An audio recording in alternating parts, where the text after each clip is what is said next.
Welcome to the Widowed Mom Podcast, episode 329, Why Waiting for Motivation Keeps You Stuck. Welcome to the Widowed Mom Podcast, the only podcast that offers a proven process to help you work through your grief, to grow, evolve, and create a future you can truly look forward to. Here's your host, Master Certified Life Coach, Grief Expert, Widow, and Mom, Krista St-Germain. Hey there, welcome to another episode of the podcast. How are you? Things are going well here. It is cooling off, which has been absolutely wonderful after a very hot first half of August. I'm recording this at the very end of August, but it's unusually cool here and rainy, which I love.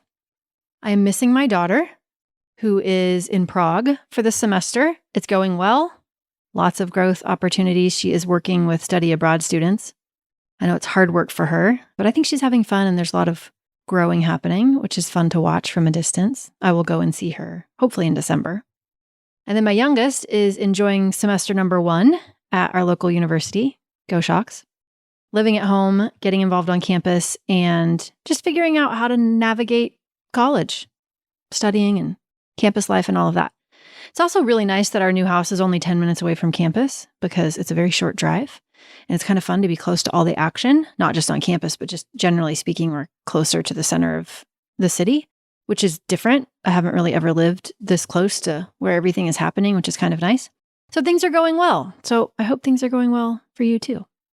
So in today's episode, I want to talk about why waiting for motivation keeps you stuck. And I want you to really hear me on this because it comes up everywhere.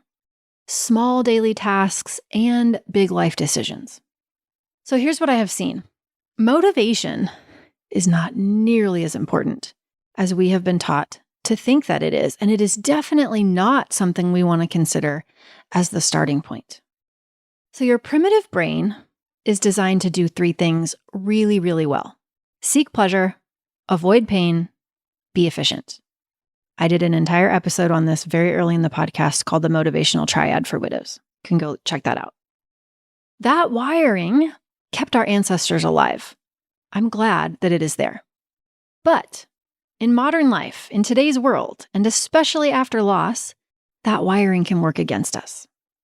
Because let's be honest, most of the things that we're going to do after our person dies, they don't feel pleasurable. They are not efficient. They don't feel like something we want to do, and they often involve pain because we're in grief. We're experiencing grief. Sorting through belongings, going back to work, new routines, parenting, dealing with estate paperwork, taxes, doctor forms, especially when you have to check the widow box. Even things that maybe were mundane at one point, like exercising or paying bills or cooking meals, are things that we likely won't feel motivated to do. And of course we won't feel motivated to do those things. Nothing has gone wrong when that happens. But we've all been told a lie, and it kind of looks like this. Motivation creates action, which creates results. That's what we think. We think motivation is needed before we will take action and before we can create results. And because we have experienced the kind of fleeting nature of motivation, it's kind of on again and it's off again, and sometimes we're there and sometimes we're not. We think that if we just wait long enough, motivation will at some point appear, we will feel it, and then we will be ready to act, and that we can't actually act until we feel motivated. But that is not how it works. The truth is that it's actually more like action creates momentum, which creates motivation. Motivation is not what starts the fire. It's not the fuel we use to start the fire. It's more like the bed of hot coals that shows up once the fire is already burning. That's how I want you to think of it. So if you're waiting to feel like it, if you're waiting to feel motivated before you take action, you might be waiting a long, long time. And if that's not what you want, that's not what I want for you. So instead of using motivation as our fuel, let's consider commitment. Commitment is so much more reliable than motivation. Motivation is a feeling that comes and goes. Sometimes we're believing the thoughts required to create it. Sometimes they aren't believable to us. Commitment is a choice that we get to make. Commitment sounds like, I don't have to feel like it. I've already decided. I'm doing it. It's happening. That's what commitment sounds like.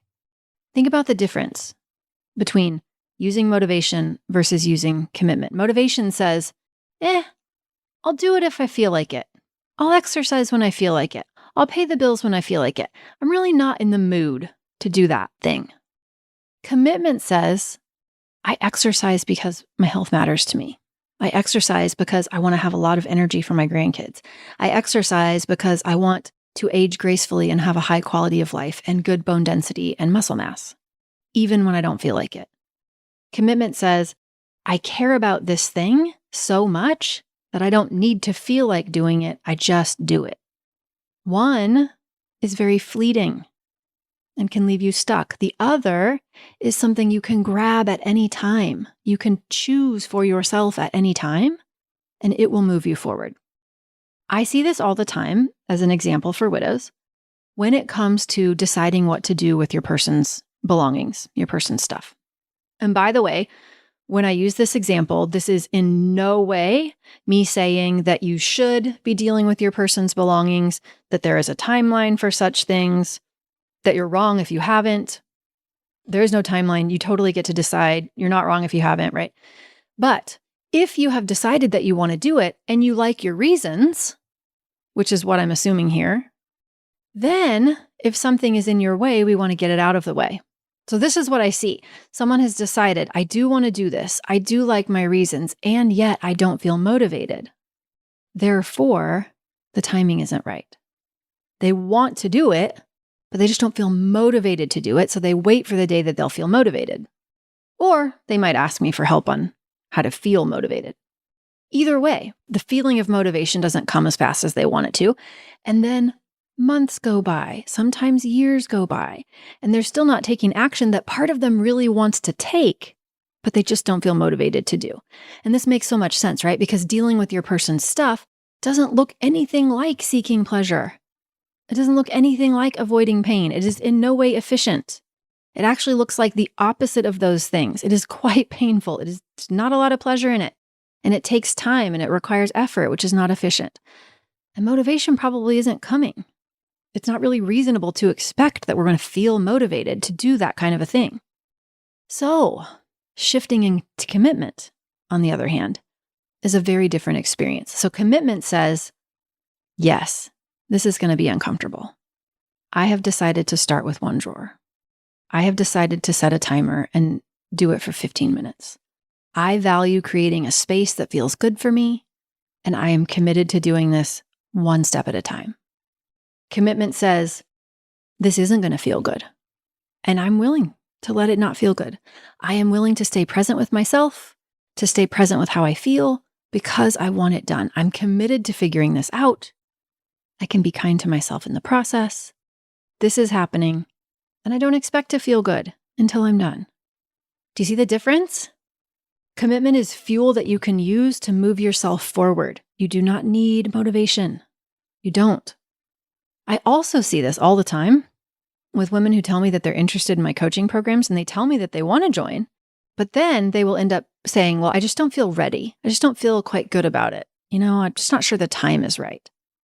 And they're internally looking to feel something different than what they currently feel. They're expecting themselves to feel motivated. But just like going through belongings, the brain is not motivated to do these things. The brain resists change. It wants to avoid discomfort. Of course, motivation is not there. Coming into a program where you're actually going to deal with aspects of grief that are painful and do things that are quite inefficient, right? Looking at your own thinking and considering who you are and what you want next and what's in the way. All of these things, they require us to feel difficult feelings. They require us to do hard things. And yes, we actually do laugh a lot. Coaching can be fun even in a grief setting. But it's not really any primitive brain's idea of fun. So the people that do decide to do that work don't wait to feel motivated. And the people who do get results, learn to love life again after loss, are the ones who don't wait on motivation and they take action from commitment. They decide, I don't need to feel ready.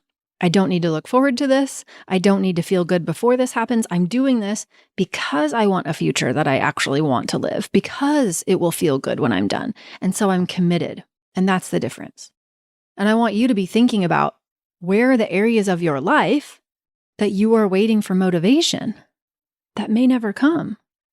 And what would change if you just decided to make a commitment and let commitment be the fuel? I want to give you a couple of practical tools that you can try.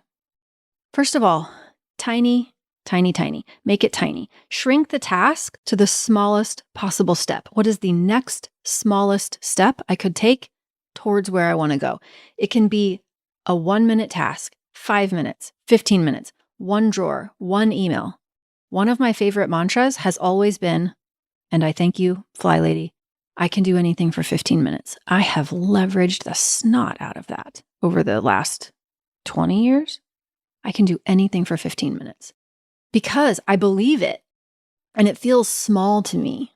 And so if you can make something even ridiculously small, you're probably in a pretty sweet spot to actually take action. It's easier to commit to something that you have decided is tiny or small. So make it tiny. The second thing I want to offer that you can do is to anchor to your values. Instead of do I feel like it, right, which is again fleeting and maybe it'll come, maybe it won't. Ask, who do I want to be today? What do I want to be the example of today? What value do I want to live into today? Anchor to your values. And then, of course, expect discomfort. When your brain says, I don't feel like it, your answer is, yeah, I know. Of course. Of course we don't feel like it. Feeling like it is irrelevant. I'm doing it because I want what's on the other side. I don't expect it to be comfortable. I actually expect it to be uncomfortable. I expect discomfort. I am willing to pursue discomfort. Discomfort, as Brooke Castillo says, is the currency to your dreams. And it's true. If you're willing to feel it. Not because you're pursuing something you don't want, right? And I don't mean that we want to encourage discomfort from a should. We want to encourage discomfort when there's something you want, you like your reasons for wanting it, and it doesn't feel great in the doing. Okay, green light. And the last thing is just to talk back to your brain. You can say things. I say things like this all the time. Thanks, brain. I see you. I see you trying to keep me safe. Thank you. I've got this. We're going to be okay. We can feel this. It's okay. We don't need to feel motivated. We're just going to feel committed. Thank you. Thank you for trying to keep me safe. Okay? Motivation is not required. Commitment is great fuel. If there's something you really want to do or something that you really want to change and you've been waiting for motivation to show up and it hasn't, nothing has gone wrong. It's just your brain doing brain things. And you don't have to stay stuck. You can choose commitment right now instead. So I want you to ask yourself, where have I been waiting for motivation that may never come? What would it look like if I took action from commitment instead? What if I took the next tiniest action? And yes, it will feel uncomfortable, but give yourself credit because you have already survived uncomfortable feelings thousands of times, and you are still here. If you knew for sure that you could handle the discomfort and you stopped wasting time waiting for motivation to float down the river in your general direction, imagine what you could create. Imagine what you want that you could create. If one of the places you've been waiting for motivation to strike is to join one of my programs, let this be your sign. Motivation, it's not necessary. Commitment will get you there. You can go to coachingwithkrista.com. Take the free grief stage assessment, and I will help you find the right program for what you need next in grief. That is what I have for you this week. Remember, I love you. You've got this. Take care, and I'll see you next week. Bye-bye. If you like what you've been hearing on this podcast and want to create a future you can truly get excited about even after the loss of your spouse, I invite you to join my Mom Goes On coaching program. It's small group coaching just for widowed moms like you, where I'll help you figure out what's holding you back and give you the tools and support you need so you can move forward with confidence. please don't settle for a new normal that's less than what you deserve. Go to coachingwithkrista.com and click Work With Me for details and next steps.